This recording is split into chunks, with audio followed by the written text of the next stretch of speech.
Antonio Badú, famoso conocido como el Emir de la canción, disfrutó de una carrera notable, protagonizando más de 150 películas durante la época dorada del cine mexicano. Desafortunadamente, su vida tomó un giro trágico cuando enfrentó una enfermedad debilitante que llevó a su fallecimiento en 1993.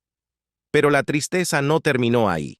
Su esposa, Esther Fernández, también encontró su propio destino trágico solo 6 años después. En esta exploración, nos adentraremos en la desgarradora historia de Antonio Badú y las circunstancias que rodearon sus muertes prematuras, así como las de Esther. Esta fue la trágica y dolorosa muerte del emir de la canción tras tomar esta mala decisión. Antes de profundizar más en sus trágicas historias, que no solo te impactarán, sino que también romperán tu corazón, ¿qué te parece si retrocedemos en el tiempo para ver cómo experimentó varios eventos desafortunados que lo llevaron a esto? Antonio Badú, un aclamado actor, productor de cine y querido cantante, nació Antonio Namnum Náez el 13 de agosto de 1914, en Real del Monte, Pachuca, de padres inmigrantes libaneses, Antonio Namnum y Virginia Náez. Más tarde adoptaría el nombre artístico Badú, inspirado en el término árabe badoué, que significa beduino, un apodo que su madre le dio cariñosamente. Antonio era el hijo del medio en una familia de 3 hermanos, con una hermana mayor llamada Consuelo y un hermano menor. Trágicamente, su padre falleció cuando Antonio era muy joven, obligando a la familia a mudarse con frecuencia en busca de mejores oportunidades económicas. Vivieron en varios lugares, incluyendo Pachuca, Oaxaca y la Ciudad de México. Su trayectoria educativa lo llevó a varias escuelas. En la Ciudad de México, asistió a la escuela Niños Héroes hasta el 4º o 5º grado. En Pachuca, estudió en la escuela número 3, y en Oaxaca, se inscribió como auditor en el Instituto Científico y Literario. Esta experiencia resultó invaluable, proporcionando una base para su amor por la lectura, que abarcó géneros desde las novelas de detectives de Agatha Christie hasta la literatura clásica. En su juventud, Antonio trabajó como vendedor ambulante junto a su cuñado, vendiendo varilla, un tipo de mercancía, en las calles de Oaxaca. Este trabajo requería que viajara extensamente, comerciando con vendedores ambulantes y pequeñas tiendas, a menudo en lugares sin electricidad, como Nochixtlán o Etla, durante finales de los años 1920 y principios de los 1930. Eventualmente, la familia regresó a la Ciudad de México, donde su madre reanudó su trabajo de costura para mantenerlos. Fue en esta vibrante ciudad donde las aspiraciones musicales de Antonio comenzaron a tomar forma. A los 20 años, conoció al compositor Gabriel Ruiz, quien compartía su pasión por la música. Animado por amigos de su vecindario en República de El Salvador, Antonio se aventuró a la casa de Gabriel para mostrar su talento como cantante. Su colaboración llevó a un momento significativo en marzo de 1935, cuando debutaron en el programa de radio La Hora Azul, presentado por Pedro de Lille en XEW. Aunque los primeros días de su carrera no fueron remunerados, la fortuna de Badú comenzó a cambiar cuando Lorenzo Barcelata, un renombrado compositor, le ofreció un puesto pagado en CEFO, una estación de radio gubernamental, donde ganó 5 pesos al día. Antonio continuó perfeccionando su arte, actuando todos los días mientras equilibraba varios trabajos. Incluso entregaba pan pita por las mañanas en la panadería de su tía, equilibrando sus responsabilidades con su incipiente carrera en la radio por las tardes. El viaje de Antonio Badú al mundo del cine comenzó con una prueba de película clave que evaluaba su fotografía y voz, una habilidad esencial en la era de las películas sonoras que estaba surgiendo. En 1939, consiguió un papel en Sangre en las montañas, una película que, aunque no fue aclamada por la crítica, marcó su entrada en la industria. Aunque no interpretó el papel principal, esos honores fueron para Víctor Manuel Mendoza y María Luisa Sea, Su actuación en un papel secundario destacado le valió 500 pesos por todo el proyecto, una suma considerable en ese momento. Esta experiencia no solo le abrió puertas, sino que también reavivó su conexión con la estación de radio XEW, donde eventualmente fue llamado de nuevo, esta vez como artista remunerado. A medida que su carrera ganaba impulso, Badu llamó la atención de figuras notables en la industria. Se hizo amigo del legendario Jorge Negrete, quien más tarde lo invitó a ser su padrino de boda con María Félix. En 1941, Badu hizo un cameo en ¡Ay, Jalisco, no te rajes!, aportando su talento vocal en lugar de sus habilidades de actuación. Su creciente reputación también llevó a una colaboración con María Félix en La mujer sin alma, dirigida por Fernando de Fuentes. Aunque los años a veces pueden difuminarse en la memoria, Antonio recordó otras 3 películas de este período, incluyendo Adiós, mi chaparrita, basada en una obra de Rosa de Castaño y dirigida por René Cardona, donde protagonizó junto a Rafael Falcón y Josefina Escobedo. Antes de eso, tuvo su primer papel protagónico en Por una mujer, que, con un pago de 1,000 pesos, se sintió como un logro monumental para él en ese momento. Pero fue la Feria de las Flores la que realmente marcó su ascenso, ya que lo obligó a formar un trío con 2 talentos emergentes, Fernando Fernández y el entonces desconocido Pedro Infante. Para 1944, Antonio estaba firmemente establecido, trabajando en proyectos como Me he de comer esa tuna, que consolidó su estatus en la industria. Reflexionando sobre sus primeros años, Badu reconoció que su pasión por el cine surgió de una necesidad de sobrevivir. Más que solo gustarme mis comienzos en el cine, lo necesitaba, solía decir. La camaradería entre los cineastas en esos primeros días era palpable. Recordó el rodaje de Adiós, mi chaparrita, cuando el elenco se quedó varado en Puebla, incapaz de costear alojamientos de hotel o incluso sus salarios. En ese momento, la industria del cine carecía de un sindicato sólido, siendo Jorge Negrete el defensor más fuerte de los derechos de los trabajadores. Antonio recordó con cariño un día en que él y Jorge, recién salidos de un baño turco en el Hotel Regis, recogieron firmas para abogar por mejores condiciones para los actores. A lo largo de los años, Antonio Badu amplió sus talentos más allá de la actuación para convertirse en productor de cine, un rol que consideraba crucial en el proceso de realización de películas. Si bien reconocía la importancia de los directores, creía que el productor tenía el verdadero poder. Una película comienza en papel, en el guión, explicó, señalando que la calidad del guión depende en última instancia del productor, que es responsable de financiar el proyecto. El productor es quien decide si contratan a un mal o buen guionista, haciéndolo directamente responsable del éxito o fracaso de la película. Durante los primeros años de Antonio en el cine, la mayoría de los actores, incluido él mismo, provenían del mundo de la radio. No recibí formación formal en actuación, admitió. Ahora, después de formar el sindicato, establecimos una escuela, la Academia ANDA, pero honestamente creo que no necesitas ser un actor entrenado para trabajar en cine. Él enfatizó que el cine se trata más del poder de las estrellas y la personalidad que de las habilidades de actuación tradicionales. Los verdaderos actores se ven en el escenario. Si bien hay actores excepcionales en el cine, como el talentoso Fernando Soler, a quien admiraba profundamente, no necesariamente tienes que ser un gran actor para lograr la fama. Ser una estrella se trata de personalidad, los roles adecuados y cómo te acercas a tu trabajo. Muchos factores entran en juego: publicidad, promoción de la producción y una historia sólida. Antonio reflexionó sobre la película que lo catapultó a la fama, La Feria de las Flores. A lo largo de su carrera, asumió una amplia variedad de roles, creyendo que era uno de los pocos actores que había hecho de todo. Desde comedias rancheras, hasta interpretar villanos en películas venezolanas como Hipócrita y roles en La Virgen de Medianoche y Vagabunda, se enorgullecía de su versatilidad. «He hecho cientos de películas», afirmó, un testimonio de su presencia perdurable en la industria.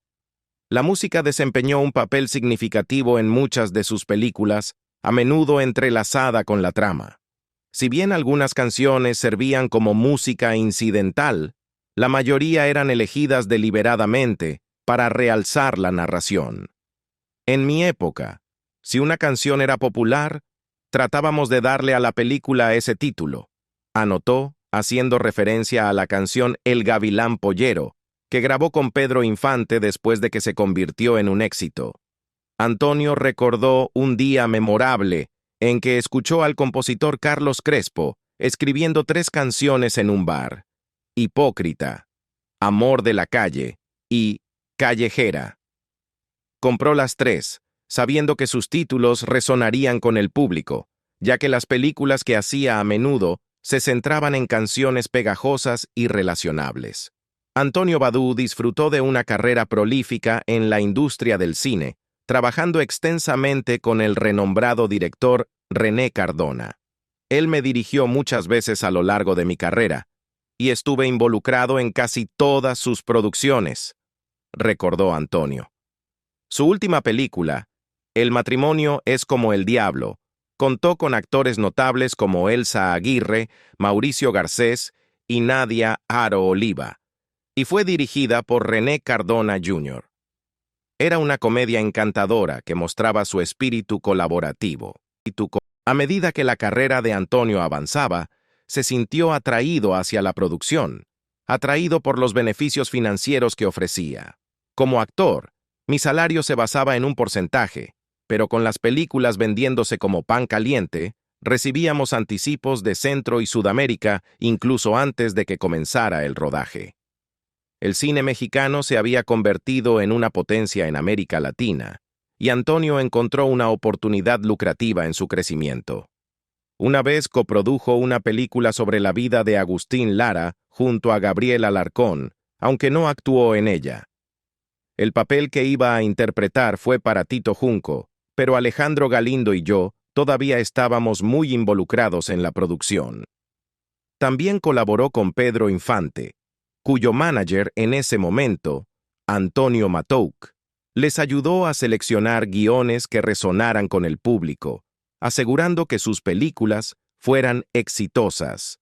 La experiencia de Antonio incluía coproducciones con España, trabajando con íconos como Lola Flores y Lina Rosales. Si bien no podía hablar sobre el impacto social más amplio del cine, reconoció su importancia como una fuente principal de divisas para México. El cine mexicano era poderosamente único y auténticamente mexicano, observó, destacando la maestría de 3 figuras que veneraba: Gabriel Figueroa, el Indio Fernández y Jorge Negrete. Sin embargo, reservó una admiración especial para Mario Moreno, conocido como Cantinflas, a quien llamó el actor mejor pagado del mundo. Él podía hacer una película al año y nadie más ganaba como él. No solo lo respeto como amigo, realmente lo admiro. Antonio describió a Gabriel Figueroa como un monstruo de la fotografía, cuyo talento no tenía igual, incluso entre otros grandes como Jorge Stahl y Ezequiel Carrasco. México siempre ha producido artistas increíbles en fotografía, afirmó. Para Antonio, el cine no era solo una carrera, era una forma de vida. Hizo la transición de la radio al cine, al igual que otros actores como Emilio Tuero, Fernando Fernández y Pedro Infante, a quien consideraba uno de los mejores actores de su tiempo. Joven, encantador y lleno de intuición. Sin embargo, a medida que pasaba el tiempo, Antonio se sintió menos interesado en hacer películas. No he estado al tanto del cine mexicano, admitió. He estado involucrado en la televisión durante años, y la exposición que proporciona es mucho más inmediata. No tienes que esperar 2 años como hacíamos en los años 40, y el pago es mejor. Actualmente presentaba un programa titulado Hoy como ayer y mañana, que creó para mezclar canciones románticas del pasado con éxitos contemporáneos, presentando a jóvenes artistas que necesitaban promoción. Reflexionando sobre su carrera, Antonio reconoció la inevitabilidad del cambio en la industria. No me siento excluido. Hay algunos que se quejan de no ser llamados más, pero yo también fui joven una vez, y desplazamos a muchos otros en nuestro tiempo. Señaló que incluso grandes actores como Cary Grant eventualmente hicieron la transición a diferentes roles fuera de la actuación. Todos tenemos momentos en que nuestro tiempo en el centro de atención se desvanece y debemos encontrar nuevos caminos. A pesar de estos cambios, Antonio mantenía un profundo afecto por el cine, expresando su amor y respeto duradero por el arte que dio forma a su vida. El cine ha sido una hermosa forma de vida para mí, concluyó, y siempre atesoraré los recuerdos y experiencias que me brindó. Esta fue la trágica y dolorosa muerte de el emir de la canción, tras tomar esta mala decisión. El trágico final de Antonio Badú, conocido cariñosamente como el emir de la canción, estuvo en gran medida moldeado por su lucha de toda la vida contra el tabaquismo. Como un fumador compulsivo, Badú consumía más de 3 paquetes de cigarrillos al día, un hábito que, en última instancia, selló su destino. A pesar de su excesivo consumo de tabaco, mantenía una rutina de chequeo mensual de sus pulmones, y durante años, nunca se detectó nada alarmante. Sin embargo, en marzo de 1993, todo cambió. Badú cayó gravemente enfermo, lo que provocó una visita al Instituto Nacional de Nutrición. Las pruebas revelaron la dura realidad de su condición. Fue diagnosticado con cáncer de pulmón avanzado, lo que requería la extirpación de uno de sus pulmones. Esta devastadora noticia marcó el comienzo de su declive, ya que nunca se recuperó por completo de la cirugía. Como resultado de su enfermedad, Antonio eligió retirarse del ojo público, recluso en su hogar en Colonia, Roma. Durante este tiempo se dedicó a reflexionar sobre su vida y carrera, escribiendo sus memorias como una forma de compartir sus experiencias y perspectivas. Estas memorias se publicaron solo 2 meses antes de su fallecimiento, ofreciendo un vistazo a la vida de un hombre que había visto tanto las alturas de la fama como las bajas de la lucha personal.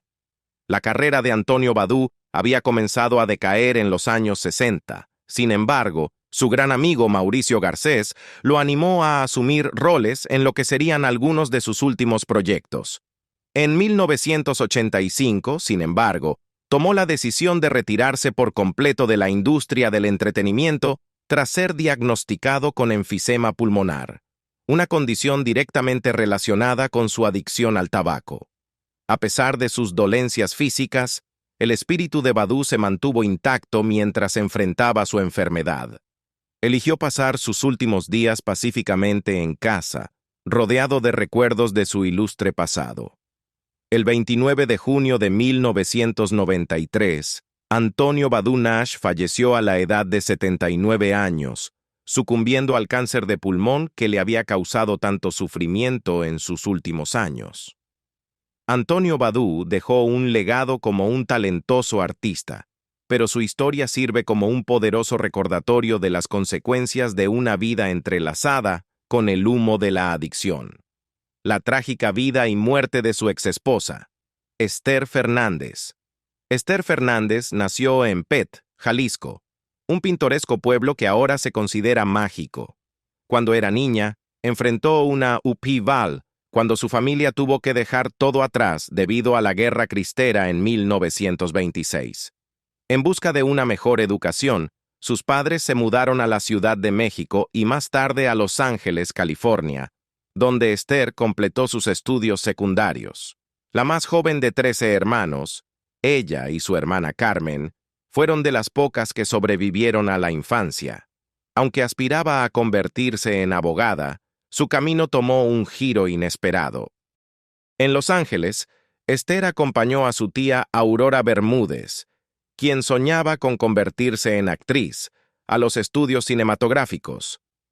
Si bien inicialmente fue indiferente a la actuación, el destino intervino en 1933 cuando fue invitada a asumir roles de apoyo como extra. Su primera película fue Profanación, dirigida por Chano Urueta, marcando su entrada en la industria a la edad de solo 13 años en la película La mujer del puerto, donde interpretó a una cantante de cabaret. Durante los siguientes años, apareció en varias películas, incluyendo Humanidad, Chucho el Roto y El bandido de las manos de oro, trabajando como extra durante 3 años. A pesar de las opiniones sociales de la industria del entretenimiento como moralmente dudosa, Esther abrazó el glamour de la realización cinematográfica mientras continuaba sus estudios en secretariado y contabilidad. En 1935, recibió su primer papel significativo del director Miguel Zacarias en la película Rosario, que contaba con estrellas como Gloria Morán y Pedro Armendáriz. En 1936, Esther Fernández ganó el concurso Piernas Perfectas, organizado por una popular fábrica de medias, lo que la llevó a su primer papel significativo en Trunk Macabre, dirigida por Manuel Zacarías y coprotagonizada por Ramón Pereda. La película presentaba a un doctor que secuestraba mujeres de un hospital, con Esther desempeñando un papel clave en el dramático rescate. Su actuación llamó la atención del cineasta Fernando de Fuentes, quien la eligió para Allí en el Gran Rancho, donde protagonizó junto a Tito Guizar. La película se convirtió en un éxito, mostrando un elenco estelar que incluía a Emma Roldán y Emilio Fernández. En su estreno en Puebla, una multitud ruidosa casi se volvió contra Roldán por su papel villanesco, ilustrando el impacto de la película. Para 1937, Esther fue reconocida como una actriz de pleno derecho y llamó la atención de muchos directores, lo que llevó a un breve romance con Pedro Armendáriz, que terminó debido a sus diferencias. Durante los siguientes años, protagonizó varias películas, pero sus grandes avances llegaron en 1943 con Santa y la fuga, durante la época dorada del cine mexicano. Uno de sus contemporáneos fue Antonio Badú, quien ganó fama como cantante romántico en el programa de radio La Hora Azul de la XEW. Su suave voz le valió el apodo de El Emir de la Canción. En 1945, Antonio Badú protagonizó Cantaclaro, dirigida por Julio Bracho junto a Esther Fernández. Rápidamente desarrollaron una sólida colaboración, y surgió un poco de coqueteo entre ellos. Sin embargo, su romance no floreció como esperaban. En ese momento, firmaron para hacer 10 películas juntos, y para 1946 estaban casados. Su matrimonio, sin embargo, era inusual. Badú vivía con su madre en el barrio Roma, mientras que Esther residía con la suya en Narvarte. Al principio, se llevaban bien, pero pronto se dieron cuenta de que sus diferencias eran significativas. Después de 1 año y medio, decidieron divorciarse, siendo una de las principales razones el juego compulsivo de Badú, lo que frustró a Esther. Curiosamente, tras su separación, mantuvieron una buena amistad, e incluso Badú sugirió que se volvieran a casar. Esther lo miró a los ojos y le dijo con calma: «Quiero que tengamos el tipo de vida juntos que deberíamos tener. Quiero que tengamos nuestro propio hogar, no vivir con nuestras madres. Simplemente no parece funcionar». Sin embargo, Badú se negó a considerar la idea de vivir separados. Le prometió: «Esther, nunca me casaré con nadie más, ya seas tú o alguien más», y se mantuvo fiel a su palabra. A pesar de todo, Antonio Badú y Esther Fernández compartieron un profundo amor el uno por el otro. A medida que pasaban los años, Esther a menudo se sentía nostálgica por el amor que nunca floreció por completo. Recordaba con cariño la hermosa voz de Badú, que heredó de su madre, quien cantaba en árabe. Si alguien realmente entendía a Antonio, era Esther, quien se mantuvo leal al amor que sentía por él desde que se conocieron. Esther nunca se volvió a casar, y para 1985, Badu se había alejado de la atención pública tras aparecer en casi 60 películas. Desafortunadamente, el cáncer de pulmón le pasó factura poco a poco. En sus últimos días, no quería que sus amigos lo vieran en mal estado, prefiriendo solo la compañía de su familia y su exesposa Esther. Ella lo visitaba a menudo, llevándole consuelo y alegría. Antonio Badu falleció en 1993 a la edad de 79 años, dejando atrás al hombre que Esther había amado más. Su amistad y afecto se mantuvieron fuertes hasta el final, preservando el recuerdo atesorado de un amor que fue sincero y eterno. Después de retirarse de la actuación, Esther Fernández encontró alegría en la pintura, una pasión que le brindó tanta satisfacción como su tiempo en el cine. Creó numerosas obras de arte y realizó varias exposiciones a lo largo de su trayectoria artística.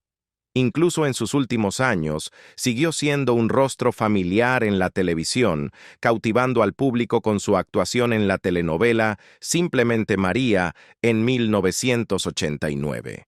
Conocida como María Esther Fernández, iluminó las pantallas durante las décadas de 1930 y 1940, apareciendo en 56 películas en México y 2 internacionalmente. En sus últimos años, vivió en la casa de su exmarido, rodeada de recuerdos preciados de las muchas películas que habían definido su carrera. Esther Fernández falleció en 1999 a la edad de 79 años. ¿Cuáles son tus pensamientos sobre la profunda conexión entre Esther y Antonio? ¿Te sorprendió su historia de amor? Comparte tus reflexiones en los comentarios a continuación. Y no olvides darle like y suscribirte para otras historias fascinantes del mundo del cine. Hasta la próxima.